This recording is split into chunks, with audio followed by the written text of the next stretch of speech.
yo kuzogenda muri stage professionnelle muri Afrique du Sud itariki imwe z'ukwicenda gushika ku itariki 30 z'uku kwezi z'umwaka.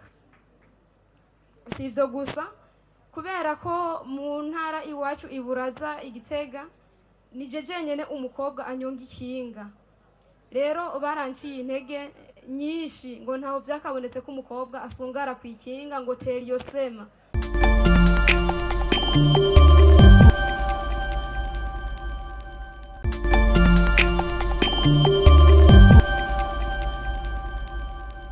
Muri kano kanya rero imbere ko tubandanya twagire twerekane rero rwagwaruka rw'inkerebusi ariyo présentation des jeunes entrepreneurs. Twagire rero tubahamagara, twagire rero dusabe Ezekiel Mbonimpa anyaruke. Akenshi abantu bitwa ba Ezekiel kera bahora banyaruka nk'abo twiganye arakunda kuvuga ngo tuendelee ama tusiendelee, tuendelee ama tusiendelee. Ariko mbere ngo n'ubusi ndabumva ngo ntarabumva.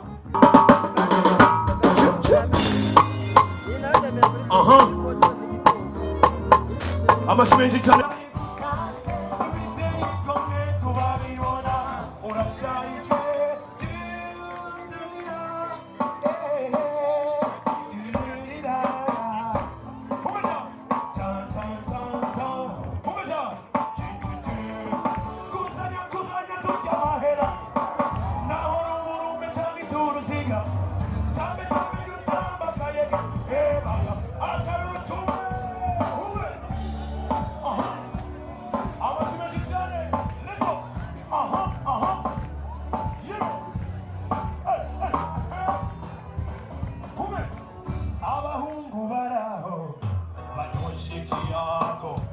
Murakoze cyane. Reka tuwagane umwanya ni muto. Tumalizie. Tambe dutamba kayege. Baga ejo no gutoni pe. Woyo.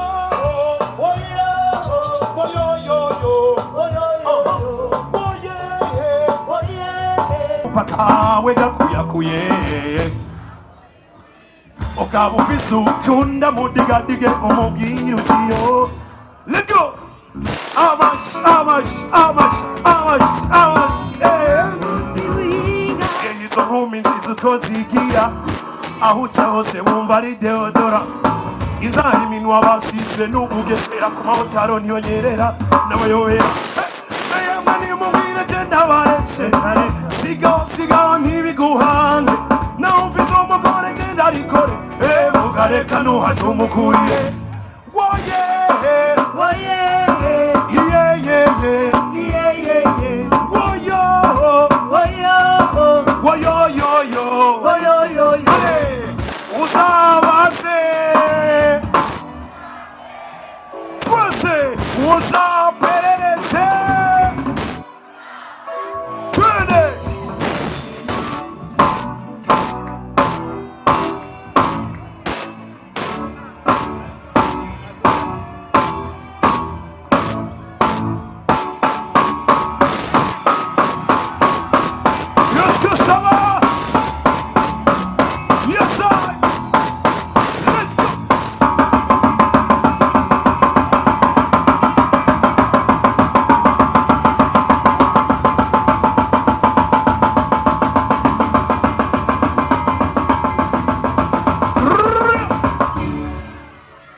Amashimwe cyane kuri Vichou.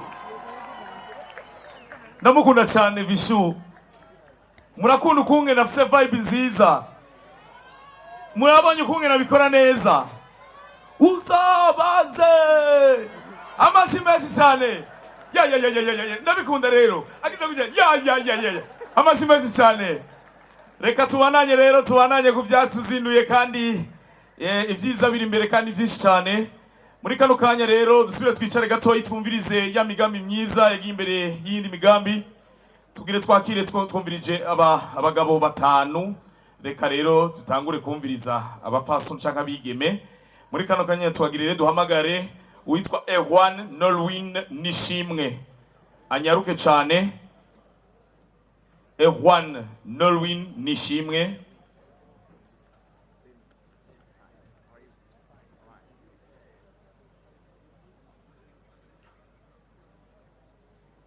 Ari hehe? Muhakayira yambaye ipantaro yirabura akaba afise ikoti yera. Muhereze mikro. Abandi bose rero bazi ko bari muri uyu mugambi begere ngaha basigaye banyaruke. Dusubiramo kandi neza yuko iminota si gukoresha iminota myinshi kugira twumve yuko umugambi wawe ari wo mwiza. Dukoreshe umwanya neza. Murakoze. Murakoze cyane. Ndabaramukije mwese. Nitwa Nishimwe Erwan Nolwen, nkaba ndi umuyobozi wa Van Beauty and Fashion. Ishirahamwe ryanje naritanguje, watanguye ari umwuga, ndawutangura mu 2016, aho naza nasanga abantu muhira ndabakora mu maso ndabaryohora nkuko nabivuze, ariko naciye ndaryandikisha mu 2022, aho ryabaye ishirahamwe ryigisha abandi bantu, aho ryabaye ishirahamwe ryigisha abandi bakenyezi nka jewe mu bijanye n'umwuga nkora kugira dushobore gushika kure turi kumwe. Ikindi nuko iruhande yuko turyohora abantu, dusokoza abantu canke tubasiga, turigisha. Ni kuvuga twaratanguje ishure ryo kwigisha uyu mwuga dukora, kuko twabonye yuko mu mahanga ari umwuga munini cyane urimo amafaranga menshi. Nko mu gihugu ca Amerika urimo miliyaridi nimba ntihenze ijana, miliyaridi zirenga ijana z'amafaranga y'amanyamerika. Mumbabarire, bari baduhaye iminota mike nico gituma ndiko ndanyarutsa. Ikindi nuko dushaka gushishikara dukomeza ishure, kuko twabonye yuko uyu mwuga wacu hanze uzana amafaranga menshi. Twashatse yuko duforoma ugwaruka, ubu tumaze guforoma abantu bagera ku 50 bavyize. Ishingiro tushaka kandi gushiraho i Bujumbura canke mu Burundi ihinguriro ry'ibikoresho dukoresha ibikoresho vyinshi, ariko vyinshi muri byo tubikura hanze kandi bidusaba amafaranga mva mahanga, bikaba ari ibintu bitoroshe.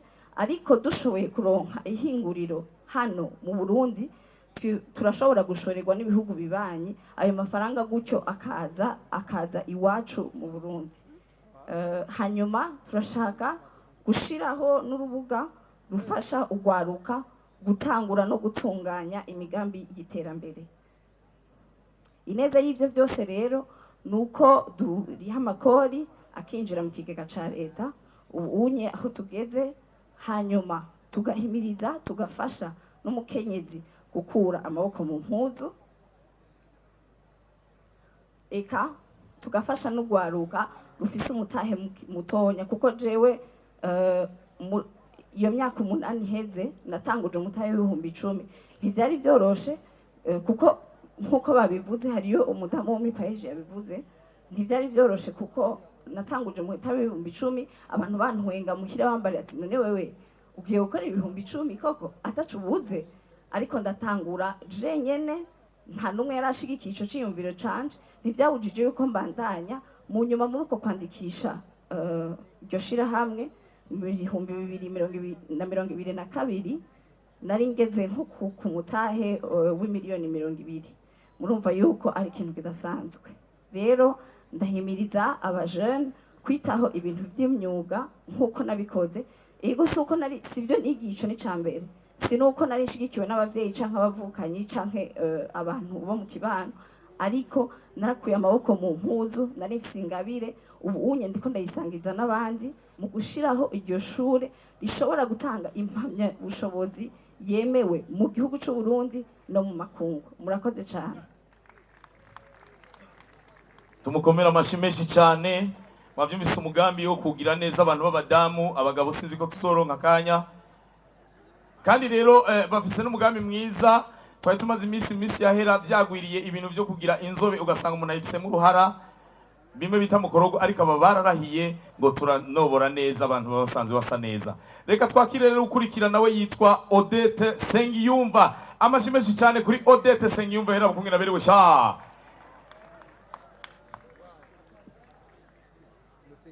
Amazina yanje nitwa Sengiyumva Odette, umwigeme w'imyaka 16, avuka mu province Gitega, commune Buraza. Natanguye kunyonga ikinga afite imyaka 7 matabaro, kubera ko twe muhira dukenye cyane, nkaba ndi imfuvyi, mfise mama wenyene nawe nikimuga.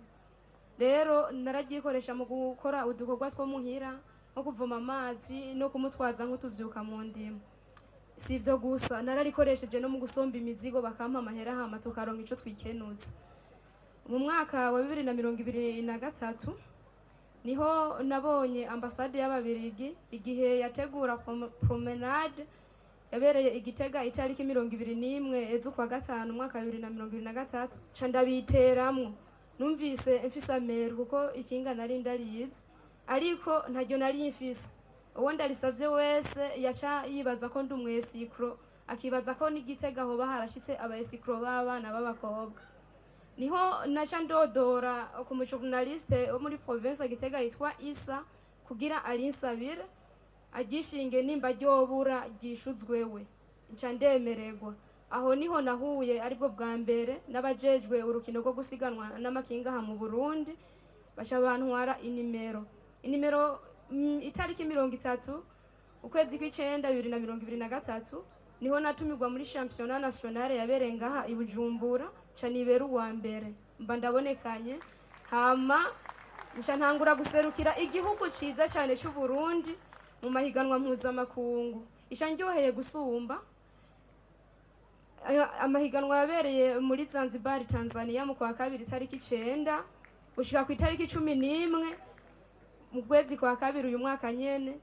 Igihugu ucacu ciza cy'u Burundi icatahukanye inimero ya mbere. Narakoze birashimwa ku buryo naciye ntahukana amahigwe yo kuzogenda muri stage professionnelle muri Afrique du Sud itariki 1 z'ukwicenda gushika ku itariki 30 z'uku kwezi z'umwaka. Si ivyo gusa, kubera ko mu ntara iwacu iburaza Igitega nije jenyene umukobwa anyonga ikinga. Rero baranciye intege nyinshi ngo ntaho vyakabonetse ko umukobwa asungara ku ikinga ngo teri yosema. Naho vyaruko ntivyanciye intege. Nk'ubu umugambi mfise, kubera ko abakobwa banyonga amakinga ari bakeyi, nifuza guteza imbere urukino rwo gusiganwa ku makinga ngaha mu Burundi no kuduza ibendera ry'igihugu cyacu ciza cy'u Burundi mu makungu. Kandi ndifuza nk'akarorero muri 2028 niho nzoba nkwije imyaka yo kuja muri Jeux Olympiques muri Lagos muri Leta Zunze Ubumwe za Amerika. Ndifuza kuzotahukana ikibanza ca mbere kugira ngo ibendera ry'igihugu cyacu ciza cy'u Burundi kibe icya mbere, hama ntahane mu Burundi umudare w'inzahabu. Murakoze. Amashyi menshi cyane kuri Odette. Odette, murumva yuko yimirije kuja muri Afrika y'Epfo? Amashyi menshi cyane. Murumva yuko yimirije kuja muri Lagos? Ivyo byose rero bigasaba yuko ego twari kubandanya, ariko reka twakire uwundi rero na wese uwundi yitwa Bamuhaye Chancel. Amashyi menshi kuri Bamuhaye Chancel, twumviriza umugambi wiwe. Murakoze, mwiriwe neza. Nitwa Chancel Bamuhaye, ndi umwigeme w'umurundikazi, mvuka mu ntara ya Kayanza, nkaba mfise imyaka 28. Nkaba rero ndi umwe mu bitanga mu guteza imbere agateka k'abana ngaho mu gihugu cyacu cy'u Burundi, kandi nkaba sanzwe ndongoye ishirahamwe ryitwa Hope for a Better Future, ryitaho kandi rigaharanira ineza y'ibibondo ngaho mu gihugu cyacu nyene cy'u Burundi. Rero umugambi wanje nawise dusangire nuwo kugaburira abana, cyane cyane abana bo mu miryango y'abatwa, mu ntumbero yo kugwanya igitigiri cy'abana baheba ishuri kubera inzara, hamwe rero no kurwanya indwara ziturutse ku gufungura nabi ku bana bafise imyaka iri munsi y'imyaka 5. Rero uwo mugambi kugira dushobore kurangura twegeranya uburyo ku buhinga ngurukana bumenyi ico twokwita fundraising mu rurimi rw'icongereza. Ubwo buryo rero bwose twegeranije akaba ari bwo tuca duheza tugakoresha muri ivyo bikorwa byo kugaburira abana. Rero muri uwo mugambi nyene turarima kandi turorora biturutse muri ubwo buryo twegeranya ku buhinga ngurukana bumenyi. Turamaze kugura itongo rirenga ihegitari, turamaze kugura ingurube, turagura inkwavu. Ivyo byose nivyo duheza tugakoresha mu kugaburira abana, aho uno munsi tugaburira abana 300 mu kigwati citwa Busekera kiri mu ntara ya Muramvya muri komine Bukeye. Ivyo byose rero tubikora dufatanije amaboko n'abavyeyi babo bana, aho uwo mugambi twawutanguye mu mwaka wa 2021, ariko gushika uno munsi muri ico kigwati nta mwana numwe aheba ishuri kubera inzara, kandi nta mwana numwe muri uno munsi ahari agwaye indwara zituruka ku gufungura nabi.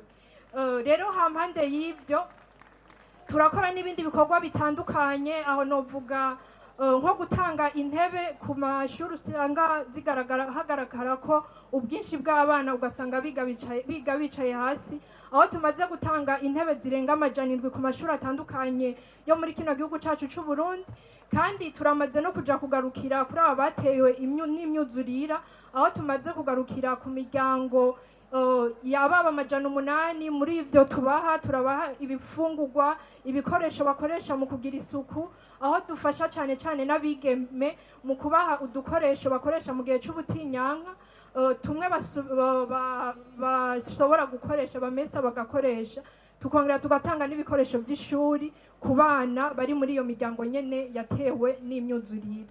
Rero hanini mvuze kuri uburyo bwose kandi dukoresha muri iyo migambi yose maze kuvuga, tubwegeranya ku buhinga ngurukana bumenyi.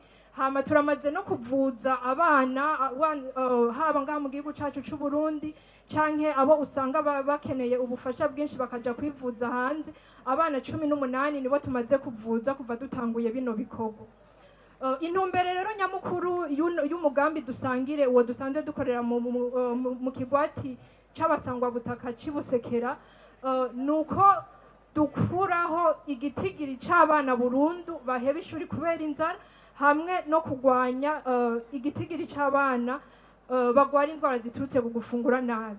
Rero twifuza yuko kuko twawutanguye mu mwaka wa 2021, twihaye yuko mu mwaka wa 2025 tuzoca tuja mu ikindi kigwati tukakora nk'ivyo bikorwa turiko turahakora, kuko ndizeye neza yuko twese aha turi ngaha turota yuko igihugu cacu gitera imbere, arico gituma turi ku kivi.